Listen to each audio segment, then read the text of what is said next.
Hello everyone. So today we are swatching on BAOHUONG 100% cotton cold press watercolor paper, and we are doing my 21 colors of my Schmincke collection. This is in a cheap Amazon plastic palette. I like the wells because they were deep and I would be able to get my brush in there without jamming it too much. But the downfall of this is I can't really label these wells individually, and as I was building the palette it got harder and harder to put them in the correct order, so I had to really make sure before I swatched them that I have them correct. So this is a very heavy on the earth tone palette. Yeah, I was trying to explore different earth tones when I first started getting into portrait painting. I really thought that that was the way to go, although since then I've learned to mix my colors, my skin tone colors, from just about any color in the range, in the rainbow range. But yeah, this is very heavy on the earth tones like ochres, and just there's a lot of browns in here. There's even two Naples yellows, which I'm really not a fan of in general in watercolor, but they're here, and if you're interested or you use Naples yellow, I've got both. So we will get started, and it's going to be in kind of a strange order. So I'm starting off with my purples and blues, going into the yellows, reds, and orange, and then I'll do my earth tones after. Okay, so starting off, we have PERYLENE Violet, and this is PV29. I'm gonna do some little rose swatches just to give some variation and some interest in these swatches, and it'll give kind of an idea of the color range just a little bit better. So PV29, PERYLENE Violet. PERYLENE colors are notorious for shifting. I kind of like that about them though, because it can give you some nice monochromatic studies. They get very, very dark, but they can lighten up pretty quick, and their drying shift is pretty wide as well. So next we have Indigo, and they use PB15:1, which is a phthalo blue, and they actually use the original indigo pigment, which is PB60.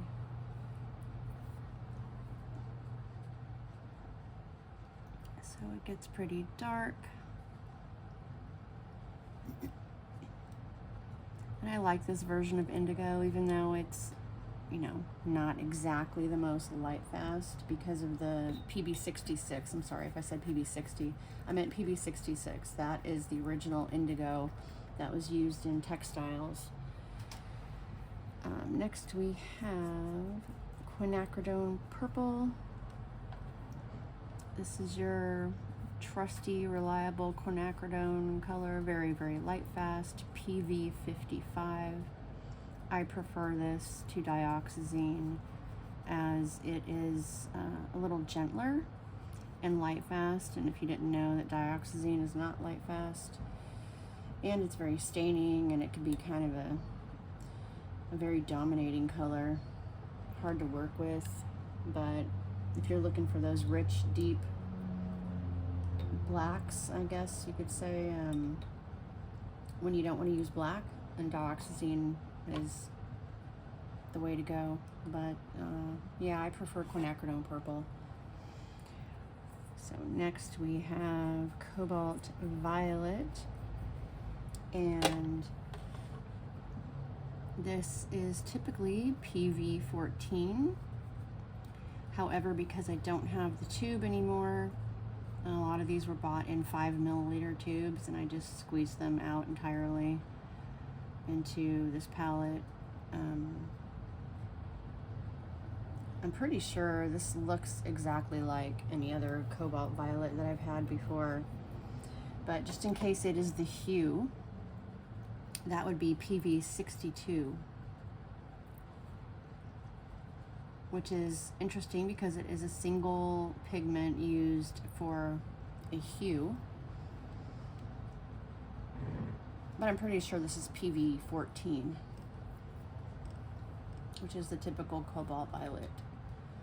So next we have Ultramarine Finest, and I think finest just refers to the milling of the pigment, so it is a finer mill. Nice color, granulates, but because it's that finest variety, it's not going to be a real thick, chunky granulation, I guess. Most ultramarines, it's just a finer version.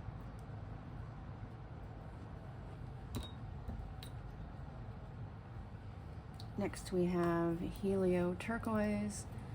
This is my favorite version of phthalo. It is PB16, no colon, just PB16. It is the, and this is debatable depending on which camp you live in when it comes to warm and cool blues, but this is a warmer phthalo. Most phthalos, PB15:1, are really cool and red leaning. We'll just call them red and green leaning. That way there won't be any debates. But yeah, this is just PB16. It is a real gentle phthalo. It dilutes well. It's just a nice, softer blue, not so garish. Mixes better for greens. Phthalo green and phthalo blue generally, in my opinion, are pretty stark and overpowering, but this one is it's nice. I love it. It's my favorite phthalo. Next we have, they call it transparent yellow, but it is your typical nickel azo yellow, PY150.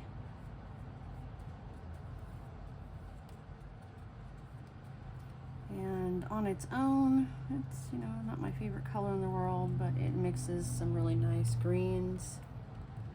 And because it's transparent,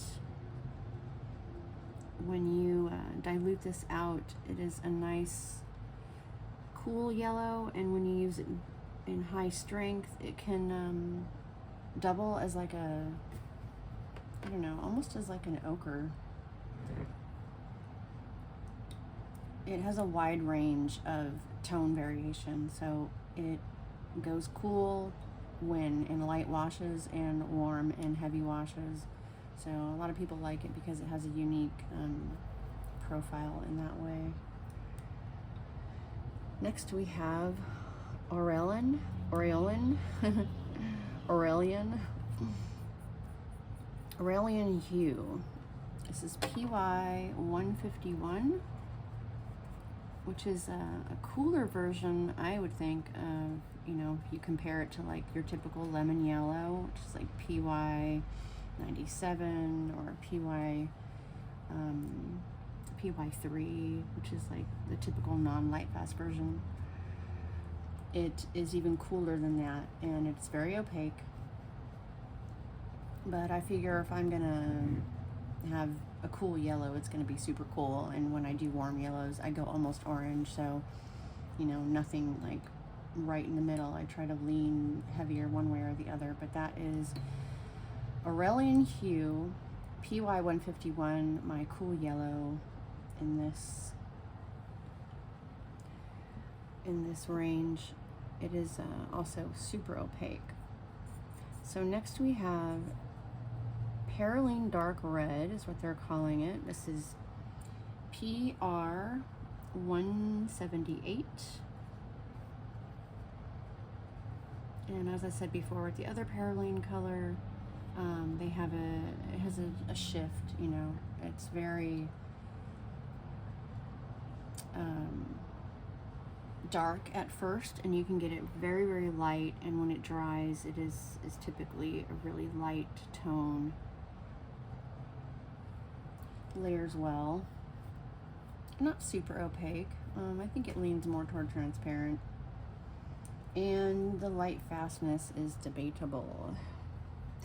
Next we have Ruby Red Deep. This is a really nice color. This is PR 264. A lot of other brands would call it permanent red, but I like this version of it because permanent red's usually slightly lighter and more opaque. This one's pretty deep. It is. I was pretty impressed with it when I got it. I like deep reds that are true red, and this one did not disappoint. Next we have, Schmincke calls this magenta. In Daniel Smith, it is called Quinacridone Pink. I think it is a lot more pink than Quinacridone Rose, and some professional watercolor artists prefer this as their mixing red. And I'll show you, it can get very just like pink. It's not as strong of a color as Quinacridone Rose, but I mean, it's not as bright as Opera either. It's somewhere between, I think, Opera and Quinacridone Rose.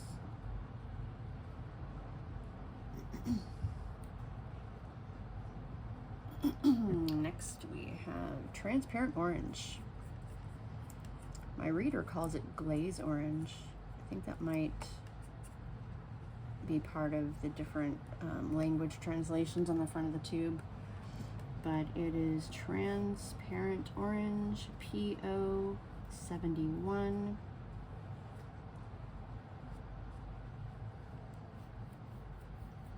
Did I say what this one was pigment wise? I'll just repeat it again. It is PV42, and the Quinacridone pink version, I wanted to tell you guys, in Daniel Smith is the only other brand that has that pigment.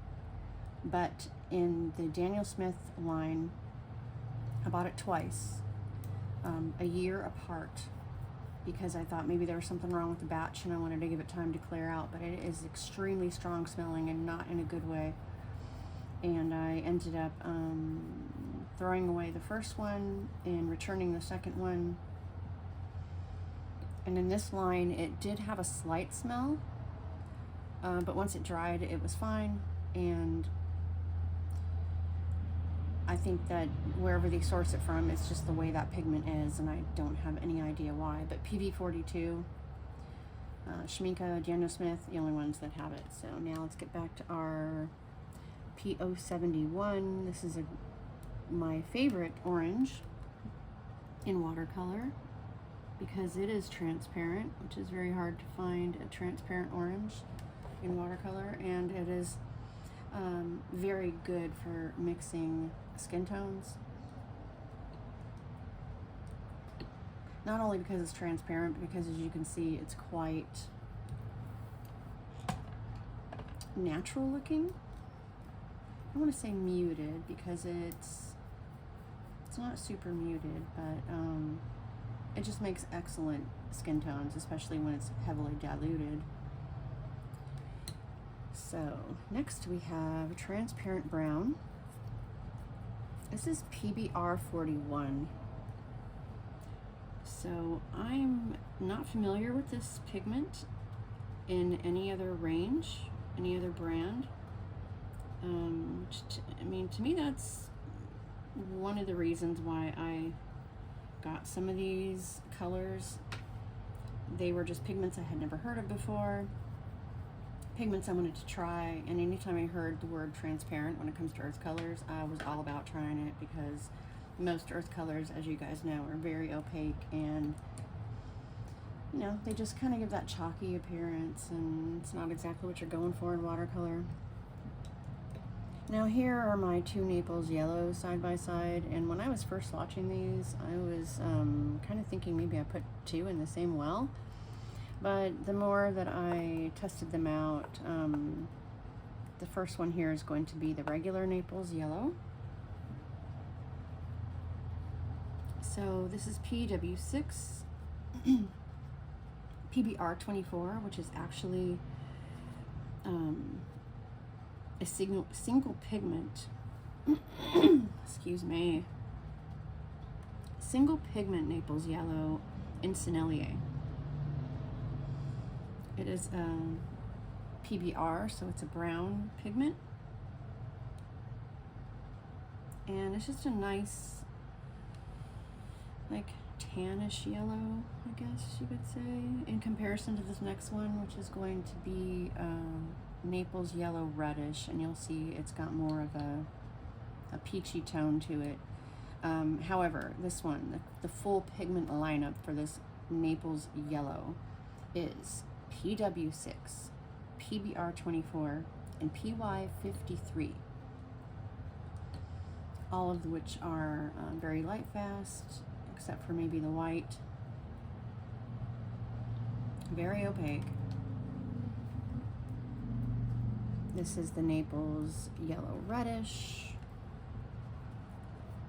I'm not going to see a whole lot of difference between these two, other than the fact that you can possibly see the more reddish tone in here.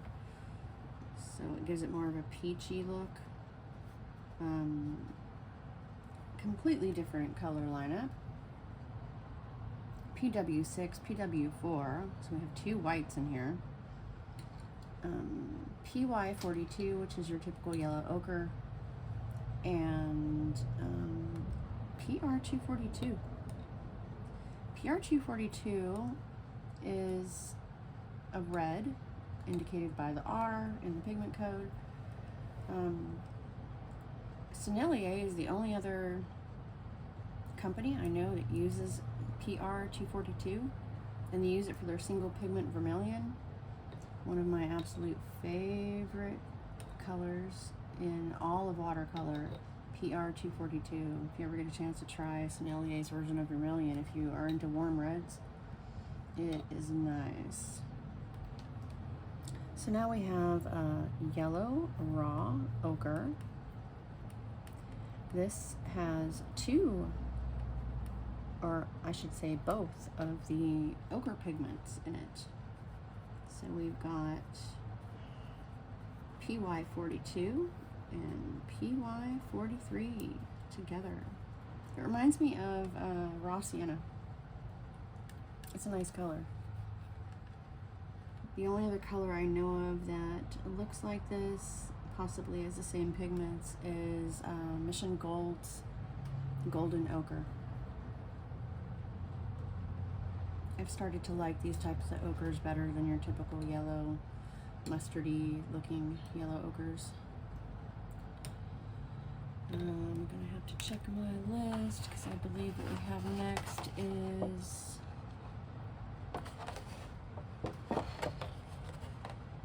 I think it's Spinel brown. No, we have transparent ochre. This one is a trip because it looks very brown in the well, but see, it's right here. It's just called transparent ochre, and some brands, even I've noticed in colored pencil brands, they'll call like a brown ochre. And this one is, it's either hardery wet or it's just not very highly tinted, but yeah, check it out. It is really light. So it's kind of like a cooler version of this yellow raw ochre.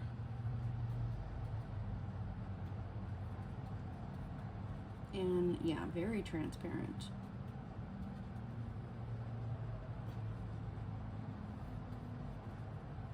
PBR7.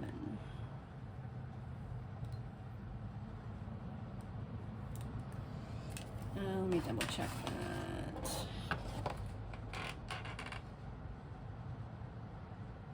I may have skipped my pigment information for the last one too, so I'll just go back over it. We have transparent ochre is just PY42. It's this one right here. And this one I did tell you has both ochre pigments in it. So this is the yellow raw ochre with 42 and 43, PY42, 43, PY42, and this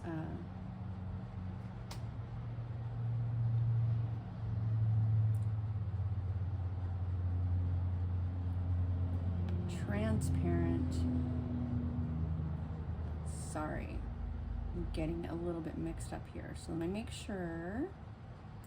Transparent brown, Naples yellow reddish, yellow raw ochre, transparent ochre. So PY42, 43, yellow raw ochre, transparent ochre, PY42. Sorry about that. We're almost done, so hang in there with me for a second. Let me see. We have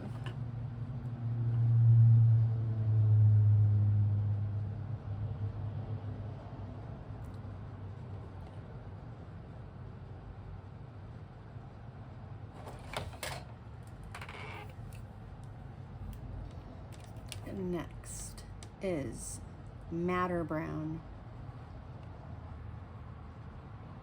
Madder brown is a really pretty color. It is PR206, which from what I understand has been discontinued. Winsor & Newton has brown madder.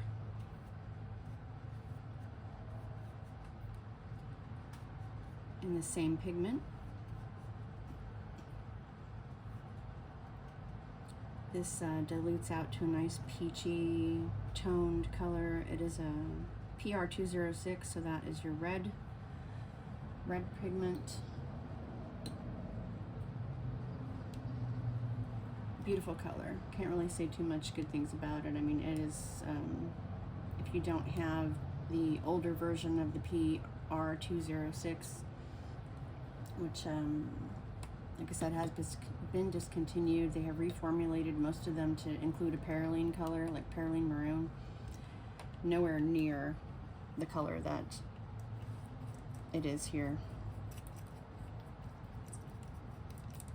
This is SPINEL brown. This one cracked a lot in the pan here. It's a very dry color. It doesn't re-wet too terribly though. Reminds me of milk chocolate. It is PY119, which is a yellow pigment, but it's a nice, I would say a nice landscape color. It's very opaque though, so it wasn't my favorite when I first got it. I just liked the fact that it was a different pigment that I didn't have before already. So I wanted to try it.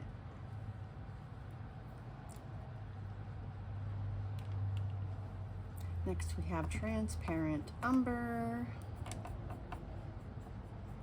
This is PR101.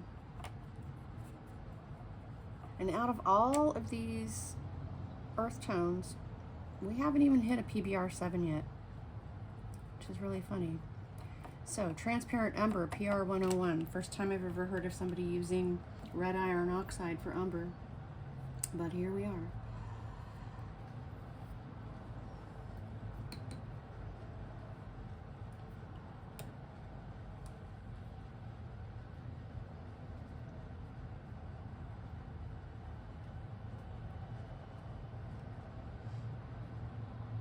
I kind of like it. It's just a warm umber. Umbers are typically cool colors. So we have one color left, and then I'll do a couple of mixes for the green because I don't have a green in here, and I wanted to show you guys the range of greens I can get with the different blues and the transparent yellow.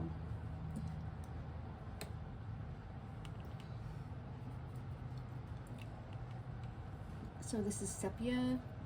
This is PBR7, which is the only PBR7 you'll see in this set. PBK9 and PB15:1. So we have a phthalo, a black, and an earth tone. So this to me reminds me more of like a typical burnt umber. It's very cool.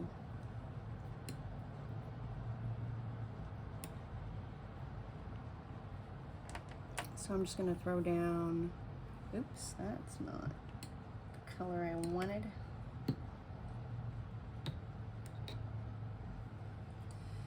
We've got this nickel azo yellow. I'm gonna put 3 washes down of this nickel azo yellow, and then I'm gonna drop in some different blues and show you the ranges that I can get for my greens.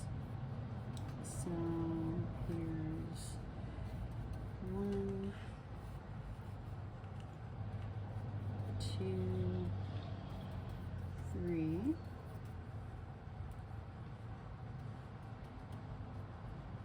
Make sure it's really wet. First, we're going to do the Helio turquoise.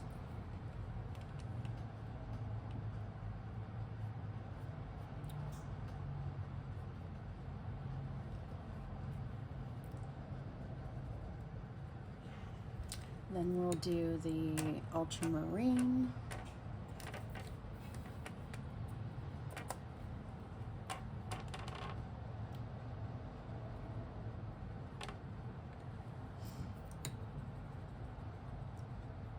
And then we'll do the indigo.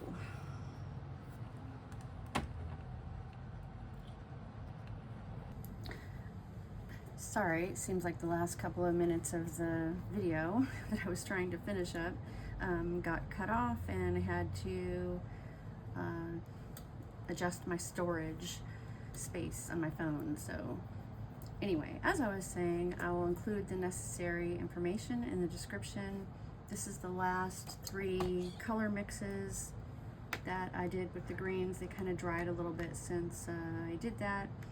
The Helio turquoise and the transparent yellow, I think, make the nicest combination. These were a little, I probably used a little bit too much blue in these, but you can see the different ranges you can probably get. You know, if you guys zoom in, you can see the different tones there with the ultramarine finest and the indigo.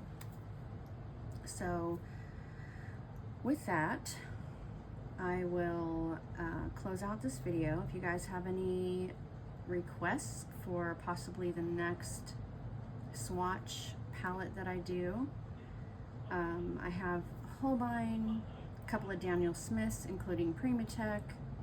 I have Van Gogh, Rosa Gallery. Those are the only 2